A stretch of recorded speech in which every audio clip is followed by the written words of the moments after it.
First Things First is sponsored by Gillette, the best a man can get.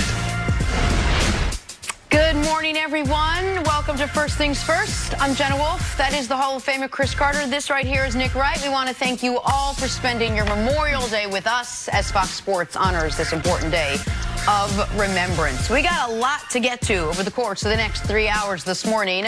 We're going to focus mainly on sports because that's what we do best. And we are going to start with the Eastern Conference Finals because that, for Toronto, was what was best. It was a Saturday night to remember for Canada. Bucks Raptors Game 6. Kawhi Leonard fully justifying his trade to Toronto last year, posterizing Giannis to cap off a 26-3 run by the Raptors. Kawhi Leonard finishing off with 27 points, 17 rebounds, 7 assists, and a series win and a trip to the finals. Bucks are going home after losing 4 in a row. Raptors advance to their first ever NBA Finals, where they will face the Golden State Warriors. Here's Kawhi after the historic performance. It's great. You know, I worked so hard to get to this point with the season I had last year. You know, just always betting on myself and knowing what you know, just knowing what I feel and, you know, what's right for me. I don't really judge my, you know, game like that. I'm more of a team aspect, see what my team is doing. Just want to win. I don't care about being the best player. I want to be the best team. I always said that. And, you know, just before the season when we made the trade, Masai felt that way about me. He told me how he felt and why he made the trade. And, you know, it's turning out. It's turning out well now. I mean, we're in the finals and we're not done yet. Kawhi is like, I don't know how many more good things I can say about him, right? I mean, he's just so good. And again, I'm seeing a level of competitive greatness out of him. I mean, it's just his willingness to win and him grabbing those rebounds and willing those shots in almost, it seems like, and going down and locking up somebody and taking the ball from them. It's what it is. It's great competitive, it's great competitive desire. It's taken a long time to get here in my career, 13 years, 7 years here. I've ran into one guy for a while, and, you know, we were given an opportunity, he left, and we beat a really good team in Milwaukee. For me, you know, I'm savor the moment, but, you know, I'm not satisfied. All right, CC, what a turnaround for this Raptors team in this series against Milwaukee. How did they do it? How did the Raptors come back from being down 0-2 in the series and then winning? Well, it's easy to say Kawhi. It's easy to just talk about him and his dominance on the offense and defensive end.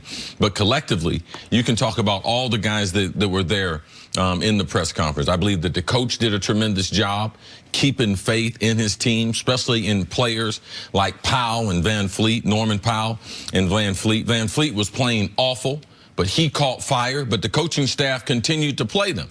Compared to, on the other side, Coach Bud, Mirotic. He benches him game number 5 after he had struggled in the previous series. So how is the team going to duplicate what they did in Milwaukee, what they did in the regular season, the postseason? They weren't able to do it. And from a defensive standpoint, people won't want to talk about it, but Toronto was the better defensive team. I thought they were in the Final Four. They were the best defensive team. The stats would say that the Bucks were.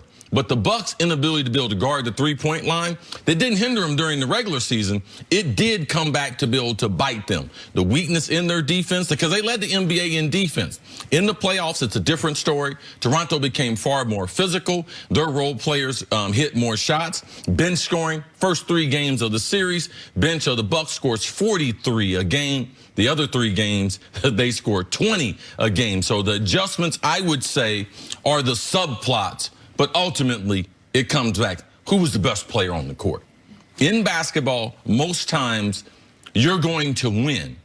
In the game that's played on 94-foot court, the guy that's the best player, because he's playing both ends of it, Kawhi Leonard was the best player in this series. And that's what Kyle Lowry alluded to. He said, you know, we kept running into one guy. You kept running into a team where you didn't have the best player on the court. And this time you did have the best player on the court. Listen, I obviously got this dead wrong. I said a couple weeks ago the Bucks were going to win the championship. And as of 10 days ago, I felt better about that than I did when I first said it. They're up 2-0 in this series. They had just blown out Toronto in Game 2. And even after Game 3, that was a double overtime game. That was a game where Milwaukee had multiple chances to win the game and win the series, essentially. Because you go up 3-0, no team's ever come back from that. Only a handful of teams ever even forced a game 7 after being down 0-3. But that was the turning point in this series. The Raptors in that game were able to close it out. They then blow them out in game 4. And then what is the story of game 5 and 6?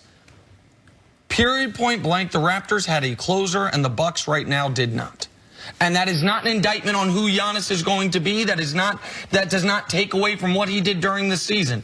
But at the end of these games, the Raptors were able to run the offense they wanted to run. They were able to take away exactly what the Bucks wanted to do.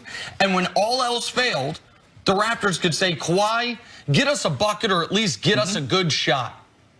And the Bucks could not do that. The Raptors could do that, I should say, and the Bucks could not do that. It was, I mean, it really is, to me, it is all the points you make that I was saying, can you even keep playing Van Vliet? And then he started shooting 85% from 3. The minutiae of the Bucks' #1 defense in basketball, despite allowing the most 3-pointers in basketball, came back to haunt them. All those things mattered. But the headline of this was Kawhi Leonard, a more veteran player, a more seasoned player, seized the moment, and Giannis, in his first big moment like this, couldn't do it. And I don't think that speaks to his future, but it speaks to the present. You're absolutely right. The best player going into the series, I thought, was Giannis. The best player coming out of the series, without question, was Kawhi Leonard. When Nick Nurse was asked what was the difference after Game 2, what was the turnaround, what was the biggest adjustment you guys made to compete with the Bucks, he said, we needed to be more physical. We just weren't that physical with them. We needed to set more screens. We needed to spend more time with Kawhi on Giannis and really try to stop him.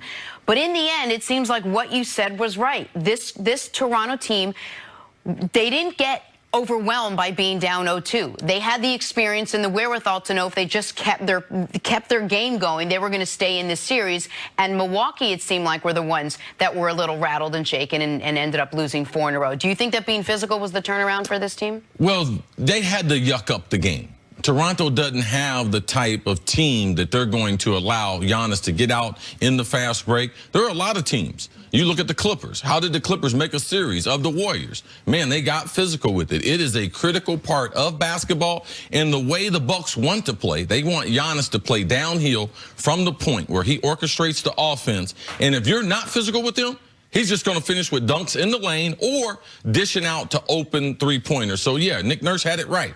Yes, it is time to be able to get physical, but more importantly, let's put our best player on their best player.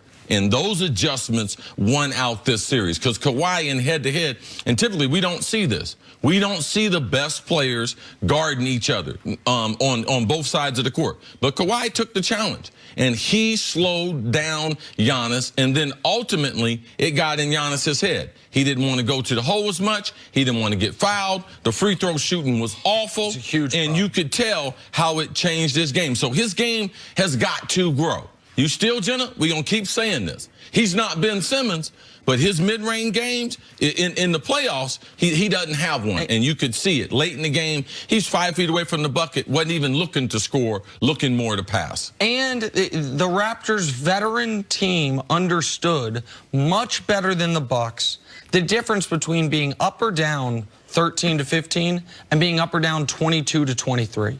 And by that I mean there were multiple times in games 5 and 6 where Milwaukee got separation, looked like they were taking control. And that is where a veteran team in the moment, a special team, not just veteran team, for sure, a team that's going to have a special season. What they do is they step on your throat. They turn 14 into 24, and it's over.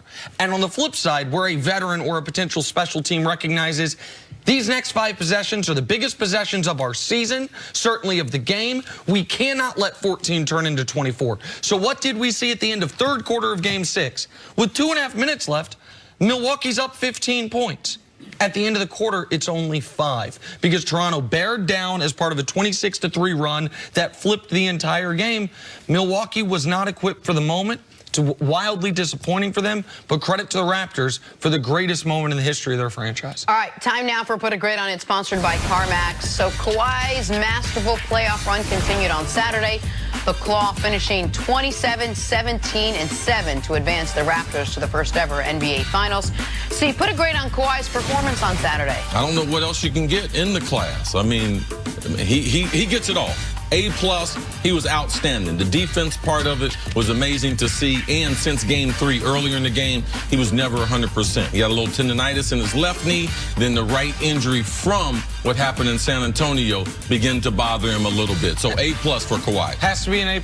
And through 3 rounds of the playoffs, I think everyone would agree, Kawhi has been the best player in the league these playoffs. So Kawhi gets an A+. He was spectacular. Raptors going for the finals for the first time in their 24-year history. They'll face the Warriors. We will talk much more about this. But coming up, what made the Greek Freak storm out of his post-game press conference? That's next on FS1. You can always check us out on the Fox Sports channel on SiriusXM. We will be right back.